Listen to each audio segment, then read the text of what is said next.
Well, hello. It's been a long time since I sent the video in. And so my nieces sent me a message and said, when are you going to post that video?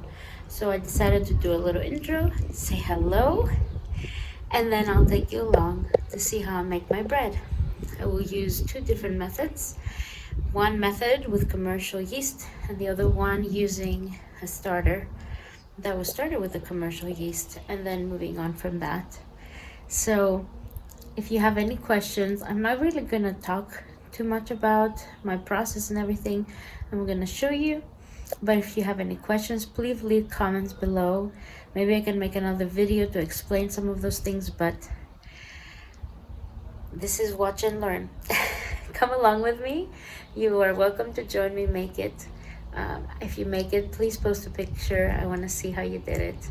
And let's go make some bread. This is the night before you're going to be making your bread. I have the timer here because I want to show you how fast it is. So I'm going to start that. And I have my bowl on a scale so that we can measure it. We're going to put 15 ounces, 15 ounces, 1 ounce short of a pound of flour.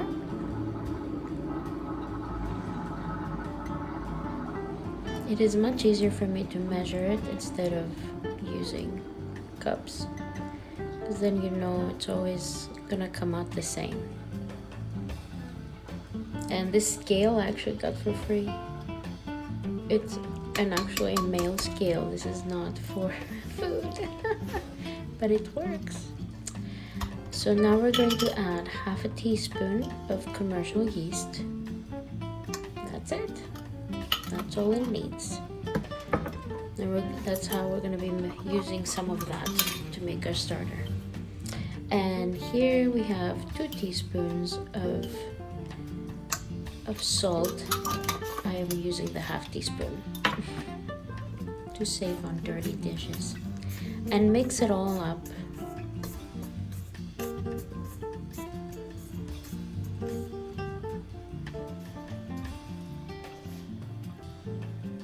And now we're gonna use 1.5 cups of water. It's a lukewarm water. It's not hot, but it's not cold. And I'll put this away. But while I'm saying this, I like to use that plastic spoon that I'm using because I can mix it all in and I don't use my fingers at all. I love that part. I don't get my fingers dirty. I can do it right before I go to bed. And just mix it real good so it's all the liquid is absorbed and there's no loose flour. As you can see, there's a little bit of loose flour. That's why I keep mixing, scraping the sides and getting it all incorporated. And you can do all of that with just your little plastic spoon and nothing more. No fingers needed to be used for this part. Yay! Is that easy or what? And you will see, when I show you the timer, you will see that it's also very fast. Those are clean hands. I do wash my hands before I start cooking. Cover it with some of that saran wrap, and the time is 4 minutes 56 seconds. Hey, that's under 5 minutes. That's very fast. Now go wash your face, put on your pajamas, and go to bed, young lady. Now it's the next morning, and here is bubbling. All those bubbles are good bacteria that have developed really nice. I love it. That's what gives it the nice sour flavor. And I have that spoon again. I rinsed it and I let it dry. So I'm gonna add some flour. This is almost a Zen exercise. You go back and forth, It's a meditative. Maybe you can like pray or think about the scriptures when you do that. It's very fun. And it's early in the morning, so what better way to start your day with your daily bread. So I'm gonna put it in, and as you can see, I'm just scraping the sides. I'm not mixing it at all. I'm just scraping the sides so that it will dislodge from the bowl and go into the mat. So that's all I'm doing. I'm not mixing it at all. Just scraping the sides. Slowly coming out. It's a living thing. Don't forget. I'm gonna be gentle and kind with it. So that's it. It's all spread out. And I'm gonna kind of use my hands for this part, just to fold it. So you fold it to the side, and then fold it. And you don't want to knead it at all. You don't want to play with it too much because it is a pretty sticky. And if it starts sticking in your fingers, you're gonna deflate it, and you don't want to do that. So that's why I brought my pan right next to me. I think this is a good time. So I grab it and I just plop it in there gently.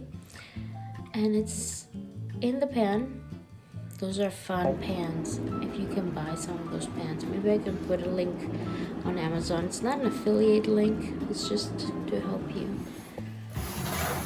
So we let it set for 30 minutes, and then we set the oven to 450 degrees and put it in for another 30 minutes.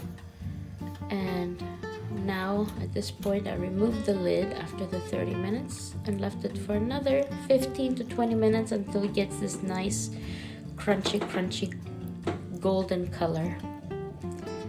And so that's how this loaf with commercial yeast turns out. It's an overnight loaf.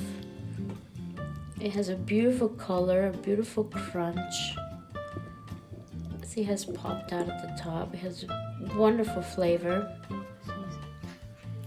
It doesn't have too sour of a flavor because it's only been sitting for one night. And let's hear it getting cut now.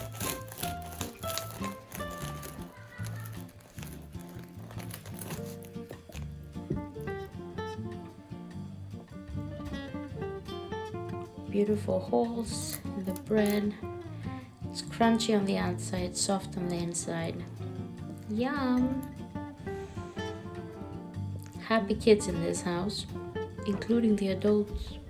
So now it's a nighttime again, and I'm gonna I saved part of that dough before I folded it into a bread and created a starter, and I'm gonna show you how to make the starter later. And because I'm using the starter this time, I am going to be putting 16.2 ounces of flour, so a little bit more. See, I'm measuring it. So very precise, but that's why having a scale helps you to be very precise. But as you can see, I use very few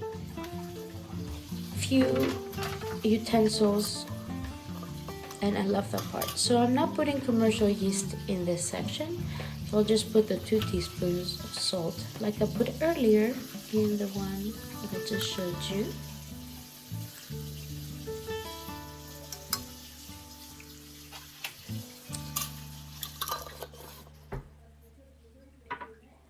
And now I'm gonna give that a good mix.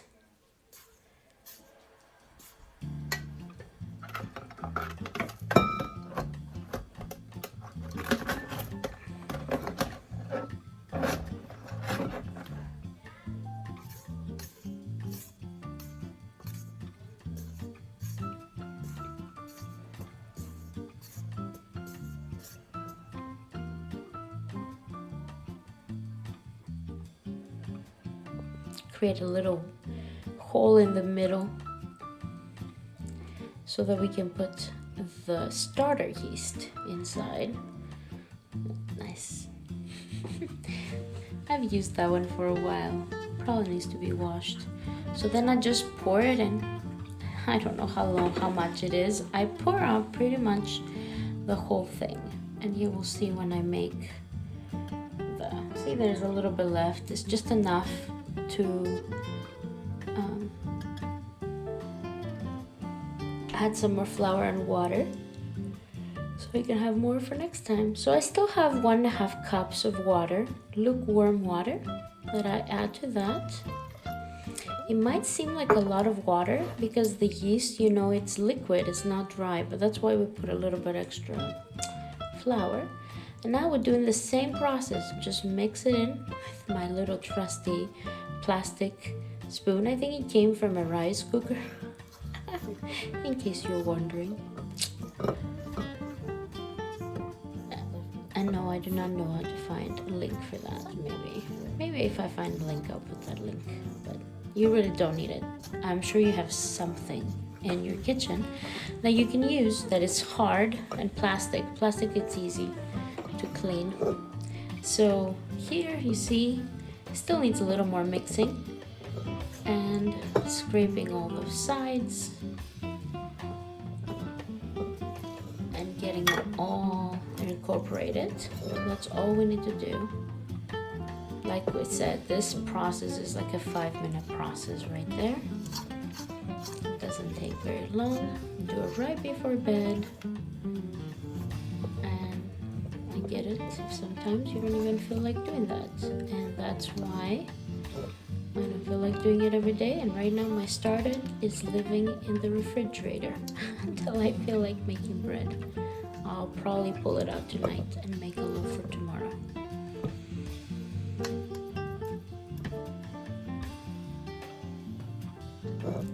So here it is, incorporated. We'll cover it up.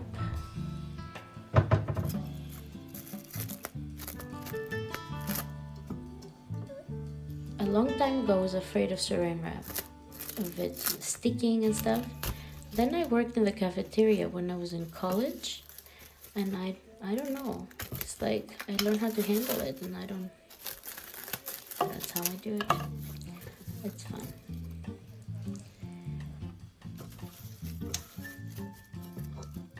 Now we'll stay overnight.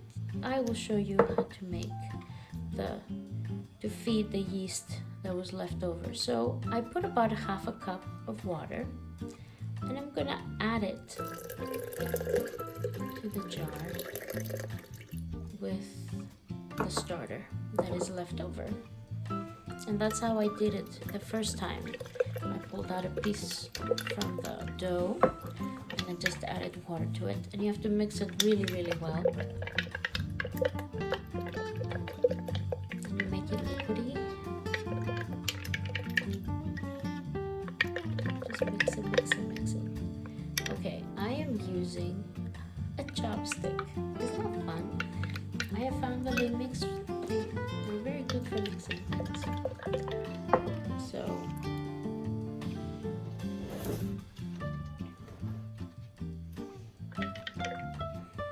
I will actually pour it into a clean jar so you can kind of see it a little better, because the sides of that one is really dark. So you can see it kind of looks like a milky substance, doesn't it? So it's liquid. And I'm gonna add flour, and I don't measure that.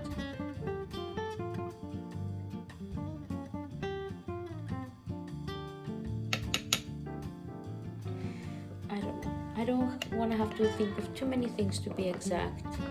I only want to know the recipe. You know, I know I need a pound of flour, 2 teaspoons of salt.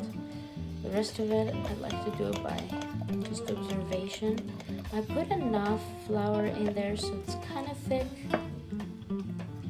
That might be too thick, but if you just beat it enough, it will mix out really good. And it's kind of like, it's like a thick roux, a thick porridge, I don't know. that is not lumpy. You know, like try to get all the lumps out. Beat it enough so there's no more lumps. And like after you beat it a lot, it might seem too liquidy. Then you have to add some more, like I just did. And just beat. It's a good workout. So I don't know. This portion maybe adds another 5 minutes to your 10 minutes. 10 minutes is not very long to have nice homemade bread the next day, you know? It's worth it.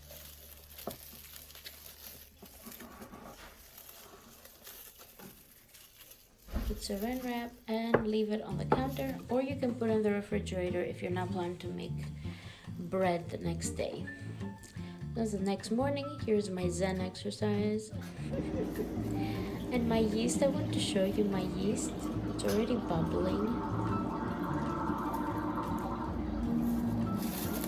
It already has all the good bacteria in there.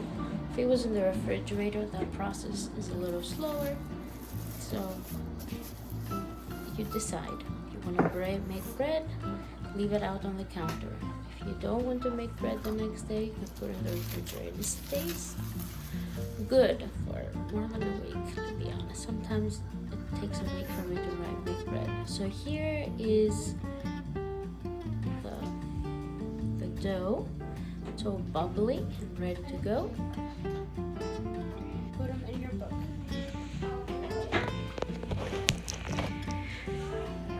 So I'm going to show you how much time this morning portion takes. Let's add a few 30 seconds for the flour that I didn't actually time, but let's add 30 seconds to that and start the timer and see how long this process takes. It's super fast, super doable. You just have to be home for about an hour.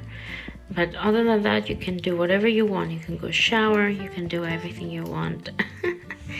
Which is so wonderful. That's why I do this bread, because I'm a busy homeschool mom.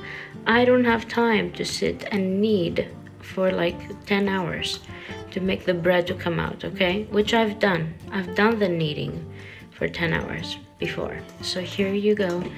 I just scrape the bowl to very gently encourage it to come off the bowl. Like I said, it's a living thing. So we don't want it to deflate it and mix it. We're not mixing it, we're just helping it come out of the bowl. And now we're gonna fold it. It usually takes about 3 folds. Sometimes I may feel like doing 4 or 5, I don't know, it depends. It's fun to just enjoy it, and doesn't, like you can see, my hands don't even get dirty because the flour prevents it from sticking to my fingers. So that's the second fold right there, and I think it looks like one more fold and then we're gonna be done. So now you just roll it and put it in there. Isn't it nice? I love that pan. You need a pan like that. It makes great bread. So right there, we're gonna let it sit for 30 minutes. So let's see how long that took. 1 minute 35 seconds, and we add another 30 seconds for putting the flour on the board. That's what, 2 minutes? 2 minutes and a couple seconds? Anybody can do that. So you let it rise for 30 minutes while you go shower. The oven gets to 450. That's a very hot oven, so it does take a little while to get up to that.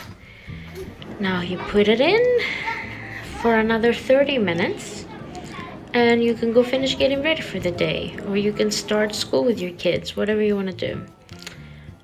And then after the 30 minutes, you can remove the lid so that it will get a nice crunch. So as you will see, it has a beautiful color and it is baked, but another 15 to 20 minutes would give it a very nice crunch. And my family loves the crunch, so isn't that a beautiful loaf? Oh.